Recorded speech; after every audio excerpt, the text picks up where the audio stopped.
and welcome back to the 12 days of genuine connection. We've made it. We're on day 12. And today, in honor of day 12, I brought Alex alongside of me with me. I did the wrong arm. Nope, still wrong arm, wrong direction. Whatever.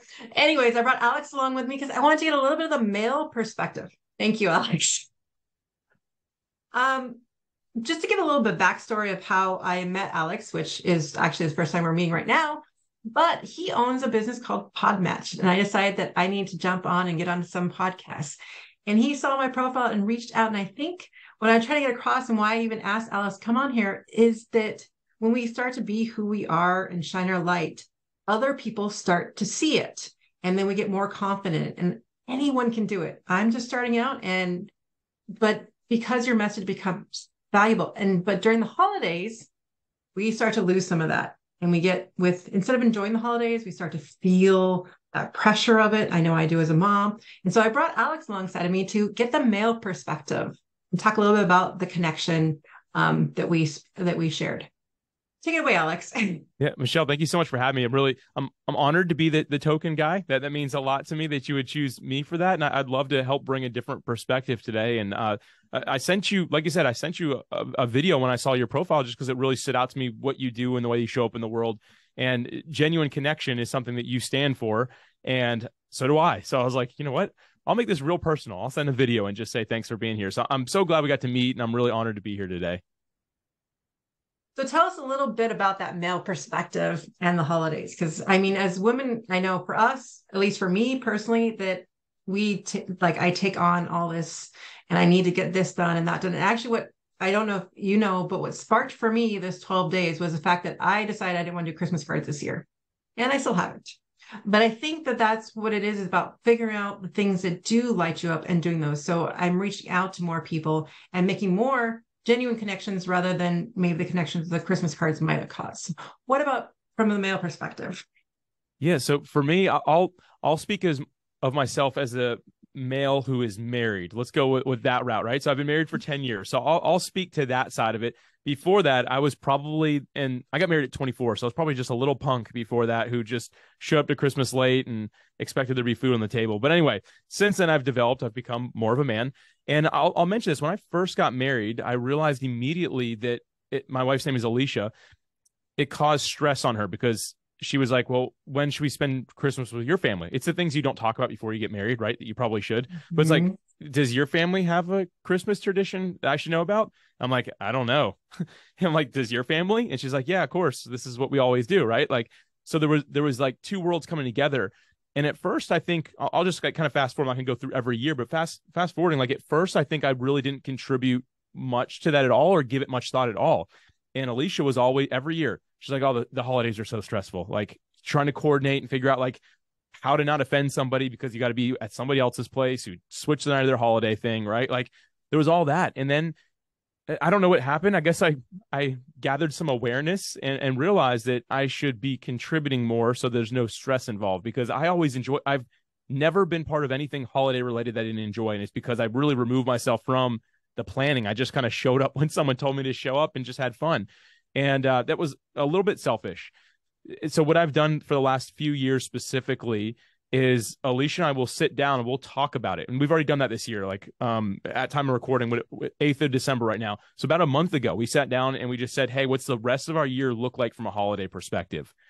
And doing that was really helpful because doing it that early, especially, we're able to reach out to families and say, hey, we typically do New Year's with you all, or we do Christmas Eve over here. Is that the plan this year still? What do you think? And most everyone on either side of the family is like, oh yeah, that's what we're thinking about doing. So we're able to set the expectation up front, get it in the calendar, get a plan together. We're not always like, it's 9:15, we have to leave, right? Like we're not necessarily those people, but having like a loose structure of a plan, having that expectation up front has been really helpful. And that's where I stepped in to help, is saying, hey, let's get this on a calendar. We'll set the expectation with everybody so they know, and there's no expectations not being met because we're setting it from day one. So I think for me, it's not a stressful time, but I see how it was for Alicia. And then we work together to bring it back down to like a no stress scenario. And I shared a lot there, Michelle, but that's really like kind of been my perspective on it. Well, I have a question for you because I'm thinking from the woman's perspective, and I'm sure there's other moms out there, like how, from a female perspective, can we approach to get that to happen? Like, because like you said before, you weren't involved, and so then there was that shift. But how can, if we don't have that shift yet, how do you recommend initiating that shift? That's a really good question.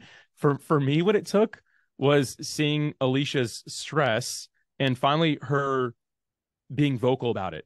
And maybe not even the best way, which was to my fault. Like it wasn't like a, hey, can you help me? It was like, I'm so stressed out. I just wish we could go away for the holidays. I'm like, what? You love both of our families. Why? And like, it turned into like one of those situations. To me, the best thing, and like, if I look back, what I would have loved for her to have done is said, hey, I need your help. I don't want Christmas to be stressful. I want to have fun with you. I want to have fun with your family and with my family. Can we sit down and do this together? If it was approached that way, maybe I would have gotten it sooner. It took, like I said, it took a little bit to click, but once it did, it helped. But I think, again, just an actual like intentional conversation, not in passing, saying, hey, we really have to talk. This is stressing me out every single year. Can we build some sort of foundation where that doesn't have to be the case anymore? That's how, me personally, with just my personality type, that's how I would like to be addressed with that, and to feel like I'm part of the solution versus just, hey, this is what we're going to do. This is what you're going to show up and do, right? Versus, hey, can you help with this? Let's come up with a plan that works for both of us. That's how I would respond very well to that personally. So you said you did this about a month ago from now, right? So you did it back in November, yes. Even before Thanksgiving. Mm-hmm. So I guess that helping out with the planning and stuff. And so I think even for next year, but so what do we do now if that hasn't happened? And like, so now we're into December, and if they're old Alicia completely stressed out, what did you do in response to that? Or did that cause friction or what? It definitely caused friction. And I think that with the type of personality she has, she didn't even let me notice. Like the first few years, I was completely oblivious, which again is totally to my fault. Never thought about it. And then as I got to know her better, like over years, you get to know people better. I'm like, she's right. Something is bothering her. Like she's uncomfortable, right? And it was always around holidays. But if it's happening now, I think it's just a matter of like almost tagging somebody in for support is the way I look at it, right? Like think of like wrestling, right? You tag somebody in when you're getting tired, right? When you feel like you're getting beat, you tag somebody in. Just going to that significant other and saying, hey, listen, I need help. Like this is just so stressful and I can't do another year like this. Can you please step up and help me? Here's where I could use some support. And not like and I'm thankful, like when Alicia and I finally sat down and talked about this years ago, it wasn't in a way that she was trying to make me feel bad or anything like that. It was legitimately like, hey, you're my teammate. Like, let's figure this out together. I need your help.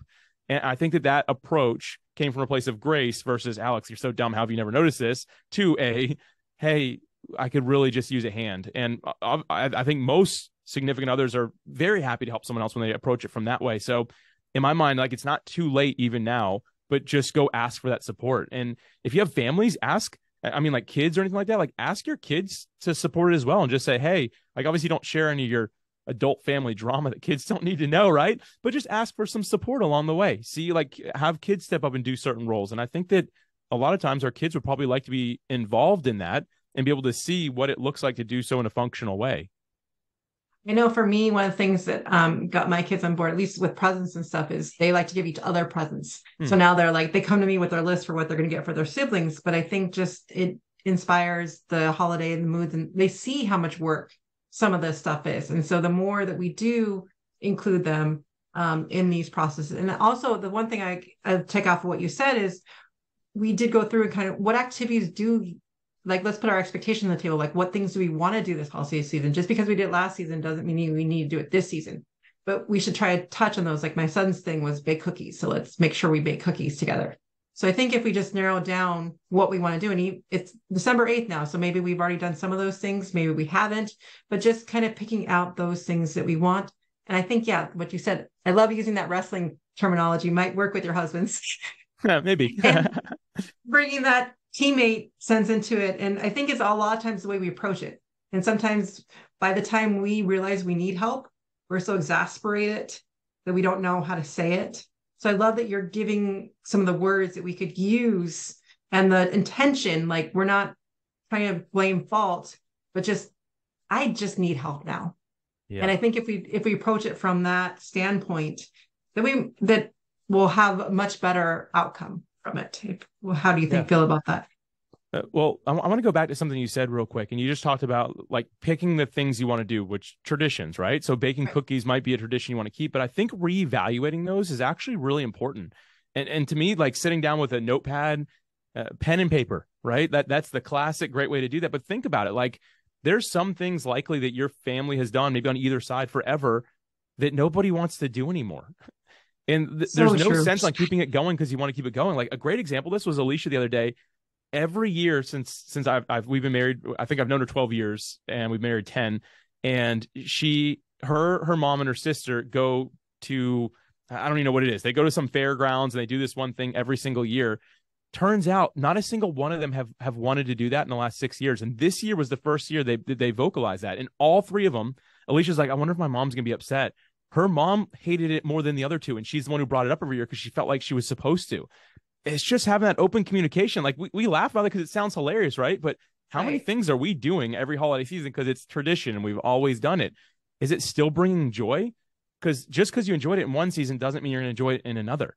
An example of that, when I was a kid, my mom, me and my brothers, like, I remember one year when I was at the age where I kind of started understanding. So I don't know how old I was. I was a little guy, but my mom was always hanging Christmas ornaments and I wanted to do that so bad. And so when I finally stopped breaking every single one of my touch, she let me hang ornaments.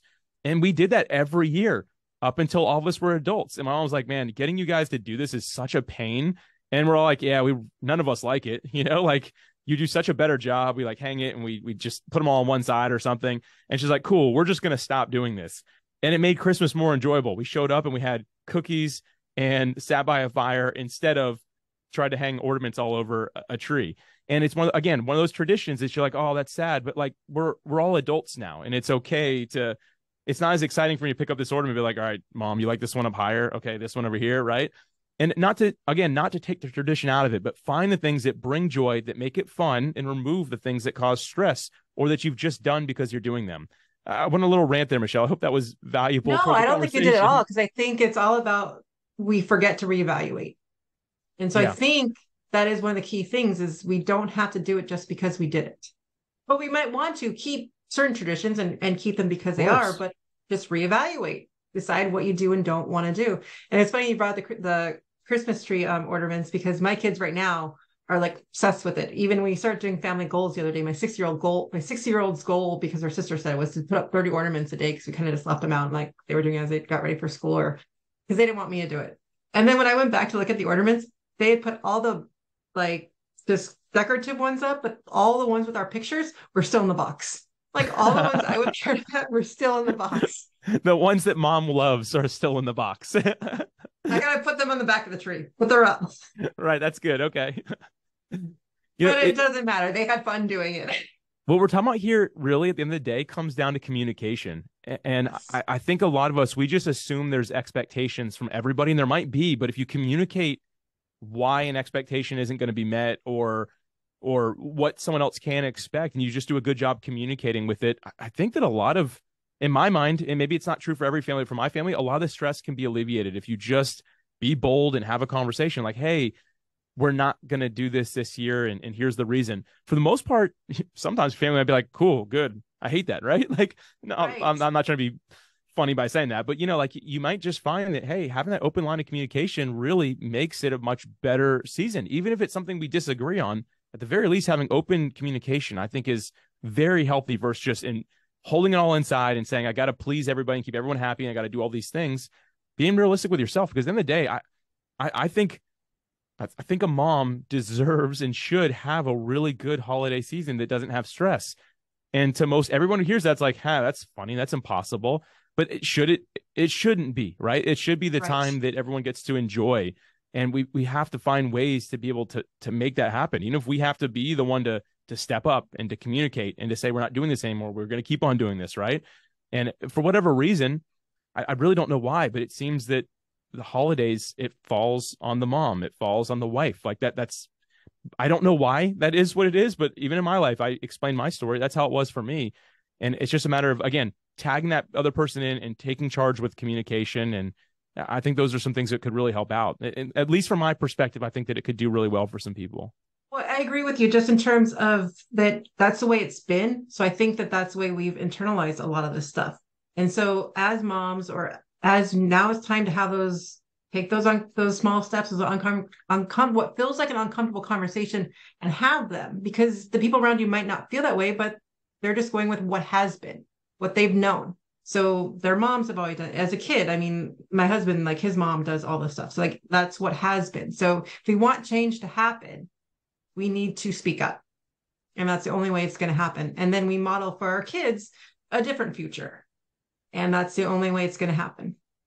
I just want to thank you so much for coming on and giving us that male perspective today, Alex. I really appreciate it. Yeah, Michelle, I've never had a conversation like this. This was very fun for me and actually informative. I've got some notes here, which I didn't necessarily expect, but thank you. This was really an honor to be here. I'm so glad. On that note, unfortunately, Alex, we are going to, I'm introducing my women's circle, which right now we're keeping it all women, but I want to invite you to next week, a place for us to have those conversations and get comfortable again with sharing ourselves so that we can practice it and open up and get those feelings released and then be able to take those back to our families and share and release some of these holidays for us so that we can enjoy those holidays. So the 2 dates are listed above. Come join me tomorrow. And I just want to thank Alex and hope we finish the 12 days of genuine connection. You're going to have to give me 5 now, Alex. Wait, I'm going to have to do this the right way. That way. No. There we go. There we go. There we go. It's exact opposite what you all think. So we're not crazy. It's just it's everything's backwards. And I'm bad with perspective to begin with, but I'm working on it. I'm getting better. I love it. That's a good outlook. Well, thank you, everyone. And that's the 12 days of genuine connection for you. Bye, everyone. Happy holidays.